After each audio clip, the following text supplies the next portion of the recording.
Hi, good afternoon, everyone. I am Ted Evers. I'm the founder of TripTuner.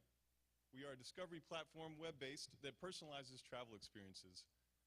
And I came across this idea during a trip around the world where I pretty much had to figure out where I'm going to stay for every night for an entire year. And then I also mixed in some of my experience as a DJ. And strange as it might sound, you know, finding the right hotel room is a little bit like finding the right sound. You got to adjust things, but I'll explain. So I started TripTuner with $30K of my own money. We're bootstrapped, profitable, and growing with a user base around the world that's been built primarily on favorable press reviews like that we had with the New York Times. And my background is in 15 years in online travel, working with hotels at sites like Travelocity. And based on that experience, I found that even after this trip, it's still really kind of hard to find that right hotel. There's a lot of soft attributes. And most of it is because binary hotel info is really misleading. It's a checkbox that's either is something or it isn't. It makes it very difficult to compare things, and then it also creates a reality gap, a gap between what we want and what we get. In both cases, they've been tagged correctly, but obviously very different experiences. With TripTuner, you fine-tune what you want so you can get a balance of your interests, and as you're tuning, results update automatically with photos matched to your precise preferences with a percentage match there. Does it work? Well, some users say it's like it knows me. And users are engaged, obsessed even, with a lower bounce rate and longer visit duration than your average website. We even have people booking places they didn't even know existed before.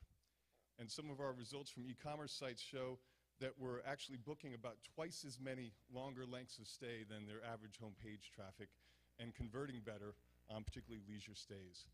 We license these versions to hotel partners like Kempinski Hotels. It's a fully responsive platform, such as in this example with eBookers, where we're live with several European countries. And it's a brand-friendly way to distribute your content, as in this Google Lightbox ad campaign.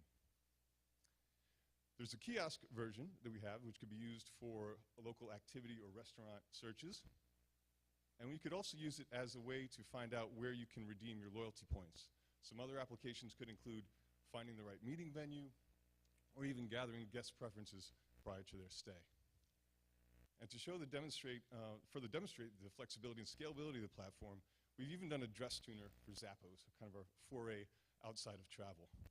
And later this year, we will introduce the Hotel Tuner, the ideal way to find hotels in tune with your interests. We are TripTuner, the discovery platform for hoteliers. Thank you for your time. Great job. Thank you very much. Questions? So beyond the UI being a tuner, Sure. What's actually behind this?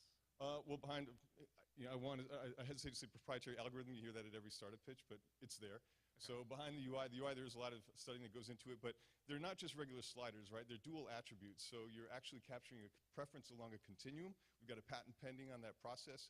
So despite looking kind of very familiar, which helps us on the user interface side, it's actually quite complex on the back end.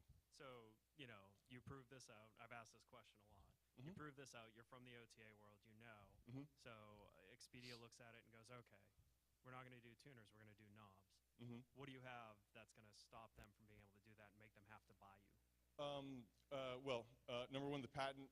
Number two, having worked at an OTA, I'm fully aware of tech roadmaps. We have the IT people in the house to give you a shout.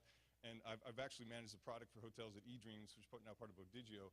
And you know, in searching for some of these solutions ourselves, we often found that outsourcing makes a lot more sense.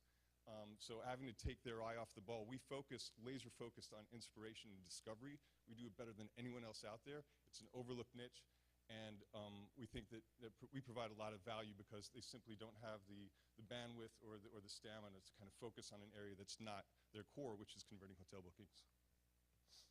Where do you pull your feed from? We pull our feed from, on the consumer site, which is more or less a sandbox right now. It was myself and my editor-at-large, Franz Wisner, tooling around with a couple of destinations that we've been with. But now, for example, with Zappos, we have access to their API. So we're working with client data on our white label implementations. And the level of complexity on there will vary, of course, depending on their data structure. But we're able to pull and take a look at each scenario and come up with a solution based on the customer requirements.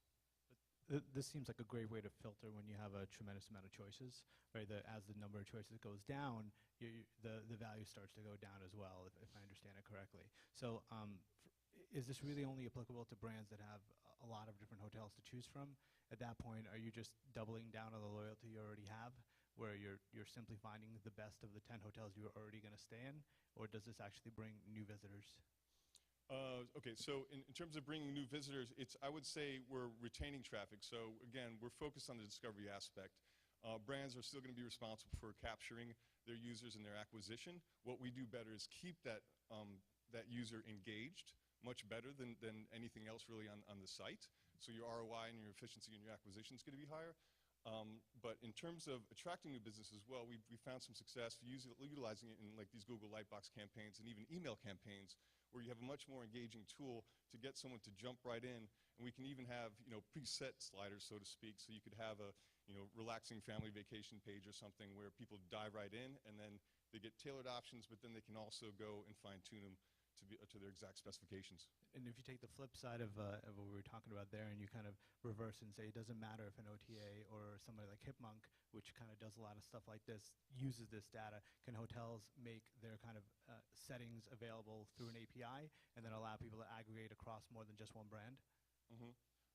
So I'm sorry, the question is there? If you only have 5 properties, but Right. you score really well for specific, like people won't go to your site potentially, but they'll go to something like HipMonk. Can you make your data available so that other people can aggregate this kind of stuff and do the knobs from a holistic so perspective? basically expose the back end so that someone could create, is that what you're asking? Yeah, so you can look across multiple brands so you can find the right fit.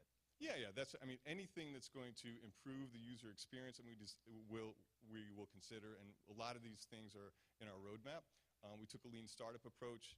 It's been bootstrapped, so that roadmap's very, very large, and we'll get to it but most of our roadmap now is determined by our customer requirements. Unfortunately, they're in tune with what we want to do as a company as well.